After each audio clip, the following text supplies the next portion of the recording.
মুখ্যমন্ত্ৰী মহিলা উদ্যমিতা আঁচনিৰ 10,000 টকা কোনসকল মহিলাই লাভ কৰিব আৰু কোনসকল মহিলাই 10,000 টকাটো লাভ নকৰে এই বিষয়ে কিন্তু অসমৰ মুখ্যমন্ত্ৰী হিমন্ত বিশ্ব শৰ্মা ডাঙৰীয়াই এটা ঘোষণা কৰিছে। তো অসমৰ মুখ্যমন্ত্ৰী হিমন্ত বিশ্ব শৰ্মা ডাঙৰীয়াই কি ঘোষণা কৰিলে সেই বিষয়ে জানোৱা হওক। এতিয়া আপোনালোকৰ ফৰ্মবিলাক আপোনালোকে 9 তাৰিখৰ ভিতৰত উভতাই দিব। ফৰ্মবিলাক আমি লৈ আছো। কিছুদিন আমি ফৰ্মবিলাক চাম, বেলেগ নাচাওঁ, খালি আমি ল'ৰা ছোৱালীৰ সংখ্যাটোৱে চাম, বাকি আমি নাচাওঁ। তাৰ পিছত আমি এই পৰীক্ষাখিনি হৈ যোৱাৰ পিছত আপোনালোকৰ বেংক একাউণ্টত আমি টুপুং কৰি 10,000 টকা সোমাই দিম। দালাল নাথাকিব, ডাইৰেক্ট পাই যাব, ঠিক আছে। তাৰ পিছত আমিতো টকাটো গিৰিয়েকক দি দিম নে? কোনে কোনে দিব হাত দিয়ক, ডাঙকচোন। হে ভগৱান, গিৰিয়েক বিলাকে আমাক ভোটেই নিদিয়া হৈ যাব।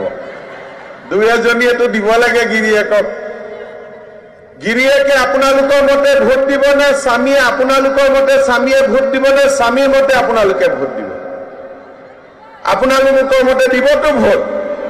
তেতিয়াহ'লে টকাটো নিদিব, কিন্তু যদি স্বামীৰ মতে ভোট দিয়ে টকাটো গৈ লগে লগে দি দিব। যি নহওক, এই 10,000 টকাটো আৰম্ভ। যিসকলে হাজবেণ্ডৰ টকাটো গতাই নিদি ভাল কামত এই টকাটো খৰচ কৰিব, যি কামটো আপোনালোকে লিখি দিছে ফৰ্মত, তাৰপিছত আমি আপোনালোকক আকৌ 25,000 টকা দিম। তাৰে 12,500 ঘূৰাই দিব লাগিব, 12,500 ঘূৰাই দিব নালাগে। তাৰমানে কিমান টকা ফ্ৰী পালে? 10,000 আৰু 12,500, 22,500 টকা ফ্ৰী পালে, 12,000 টকা বেংকত ঘূৰাই দিব লাগিব।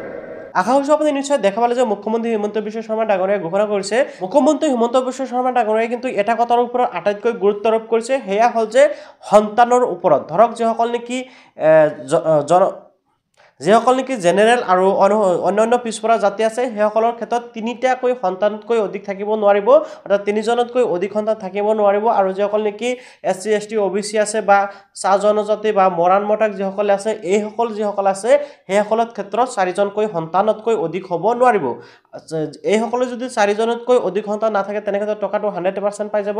আৰু যিসকল নেকি জেনেৰেল কাষ্টৰ বা অন্যান্য পিছপৰা জাতি, সেইসকলৰ যদি 3জনতকৈ অধিক সন্তান নাথাকে তেখেতসকলেও কিন্তু এই টকাটো পাব বুলি তেখেতে গ্যাৰান্টি দিয়া বুলি ক'ব পাৰি। আৰু অতি শীঘ্ৰে আপোনালোকে টকাটো পাব।